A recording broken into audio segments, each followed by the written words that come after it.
Voter রোলে অনেক সমস্যা আছে, মানে একই নাম, পিতার নাম এক, এলাকা এক, সবকিছু এক, হয়তো ডেট অফ বার্থ একটু এদিক ওদিক, এরকম 4-5টা করে আমরা পাচ্ছি।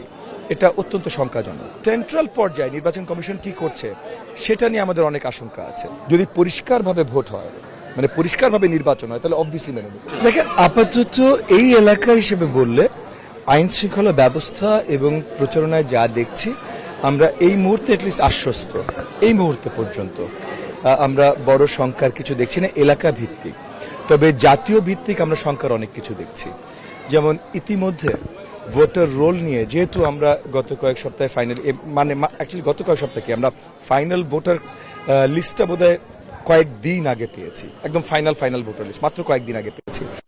এবং এই ভোটার লিস্ট যখন আমরা ভোটার কার্ড করে পর্যালোচনা করছি দেবার জন্য, তখন দেখছি ভোটার রোলে অনেক সমস্যা আছে, মানে একই নাম, পিতার নাম এক, এলাকা এক, সবকিছু এক, হয়তো ডেট অফ বার্থ একটু এদিক ওদিক, এরকম 4-5টা করে আমরা পাচ্ছি।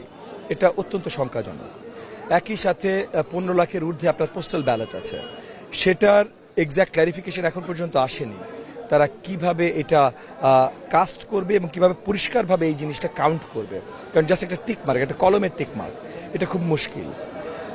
তারপর ভোট কাউন্ট করতে তারা কতখানি সময় নেবে, এগুলো নিয়ে যে আলোচনাগুলো এসেছে, এই সব কিছুই আসলে সেন্ট্রাল পর্যায়ে নির্বাচন কমিশন কি করছে সেটা নিয়ে আমাদের অনেক আশঙ্কা আছে। আপনি কি বলতে চাচ্ছেন এখানে কোনো বহিরাগত ভোটাররা ঢুকছে বা বহিরাগত ভোটারদেরকেও তালিকাভুক্ত করা হয়েছে এরকম কিছু? না, বহিরাগত আমরা অনেক জায়গা থেকে কমপ্লেন পেয়েছি।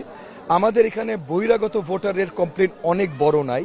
যেটা কমপ্লেন সেটা হলো ভোটার রোল ইটসেলফ, মানে যেটা আমি আবার পরিষ্কার করি, আমরা দেখছি বাবার নাম এক, সেম নামে এবং একই বাবার নামে, শুধু এবং একই এলাকা, শুধু ডেট অফ বার্থ একটু এইদিক ওইদিক, এরকম মাল্টিপল আমরা পাচ্ছি।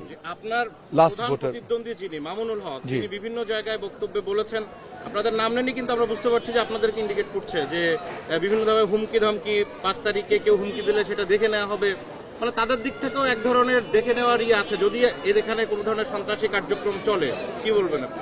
দেখেন, আমরা খুব পরিষ্কারভাবে নির্বাচনের দিকে যাচ্ছি। আমরা পরিষ্কার রাজনীতিতে বিশ্বাসী, আমি তো অ্যাবসলিউট পরিষ্কার রাজনীতিতে বিশ্বাসী। সো না, আমাদের ক্যাম্প থেকে কোনো হুমকি দামকি কেউ কাউকে দিচ্ছে না। আর নির্বাচনী কার্যক্রমের ভেতরে আমাদের প্রতিপক্ষদের থেকে অনেক ধরনের অরাজকতা আমরা দেখেছি। এগুলো নিয়ে আমরা লিখিতভাবে নির্বাচন কমিশনকে জানিয়েছি। এগুলো নিয়ে মিডিয়াতে বড়ভাবে কথা বলতে চাই না।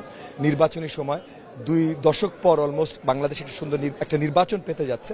সো আমরা এই নির্বাচনে অনেক আশাবাদী। সো একে অপরের বাক বিতণ্ডা এগুলো নিয়ে আমরা সময় নষ্ট করতে চাই না। আমরা জনতার কাছে যেতে চাই, জনতার কাছে নির্বাচন দিতে চাই। ভোটের ফলাফল যেটাই হোক মেনে নেবেন? যদি পরিষ্কারভাবে ভোট হয়, মানে পরিষ্কারভাবে নির্বাচন হয়, তাহলে অবভিয়াসলি মেনে নেব। আচ্ছা, একটা বিষয়, আদাবর্ষ, শেরেবাংলা নগর এবং মোহাম্মদপুর, জি, নির্বাচনের দিন 12 তারিখে বিশেষ করে আপনার স্টাডিতে কোন দিকে নির্বাচন কমিশনকে বেশি নজর দিতে বলবেন? কোন এলাকাকে আপনার ঝুঁকিপূর্ণ মনে হয় আপনার এই এলাকায়? দেখেন, এলাকা ভিত্তিক তো কিছু পোলিং সেন্টার আছে যেখানে হয়তো নিরাপত্তা বেষ্টনী আরো বেশি দেওয়া প্রয়োজন। সেগুলো আমরা নির্বাচন কমিশনকেই জানিয়েছি। কিছু জায়গা আছে, এলাকা আছে যেটা নির্বাচন কমিশন এবং থানাগুলো তারা খুব ভালোভাবে ওয়াকিফ, সেটার বিষয়ে তারা জানেন সেটার বিষয়। সো এটা নতুন ইনফরমেশন না। আর তাছাড়া এগেন আমাদের আশঙ্কা, আমাদের ভয় কিন্তু নির্বাচন কমিশন ইটসেলফ নিয়ে, যে নির্বাচন কমিশন কিভাবে কাজগুলো করছেন, ভোটার রোল, পোস্টাল ব্যালট, এবং ওই যে তারা যে কাউন্ট নিয়ে যে কথাগুলো বলছে, যে কিভাবে কাউন্ট করবেন, কত সময় নিয়ে কাউন্ট করবেন, এগুলো নিয়ে আমরা আসলে কিছু শঙ্কিত আছি। মোহাম্মদপুরকে ঢাকা শহরের একটা জায়গায় আতঙ্কজনক হিসেবে দেখানো হয়, সেটা হচ্ছে প্রচুর এই যে ছিনতাই, চাঁদাবাজির, এরকম আমরা বিভিন্ন সময় নিউজেও দেখি। আপনার প্রতিপক্ষ থেকে এ ধরনের অভিযোগ আসছে, যারা এর সাথে জড়িত বা পেছন থেকে যারা এর কার্যক্রম লিড দেয়, তাদের অনেকে আপনার প্রচারণার সাথেও জড়িত আছে। প্রথমত তারা কোত্থেকে কি এগুলো পাচ্ছে আমি জানি না, তবে আমার প্রচারণার সাথে এখনো দেখবেন এখানে হয়তো 1000-এর ঊর্ধ্বে মানুষ আছেন। এই 1000-এর ঊর্ধ্বে প্রত্যেকজনের তো ভাই আইডি নিয়ে তো আর আমি এখানে মিছিলে আমার সাথে আসে না। সো এর ভেতরে যদি কেউ চলে আসে যারা কোনো ধরনের কার্যক্রমের সাথে জড়িত, যেটা আমি জানি না, তাহলে সেটা থাকতেই পারে ভাই, কিন্তু সেটা আইন শৃঙ্খলা বাহিনীর দায়িত্ব। সো কেউ যদি কোনো অন্যায়ের সাথে জড়িত থাকে, তারা যেন এখানে থাকতে না পারে, সেটা আইন শৃঙ্খলা বাহিনীর দায়িত্ব। এবং এটা মানে ওপেন জনসম্মুখে যখন আসে তখন তো তাদেরকে ধরে নেওয়া আরো সহজ। সো আইন শৃঙ্খলা বাহিনীর যেটা দায়িত্ব তাদের পালন করুক। আমরা ভাই জনতার কাছে যাচ্ছি, জনতার কাছে যেতে থাকবো। ইনশাআল্লাহ আমরা অত্যন্ত আশাবাদী।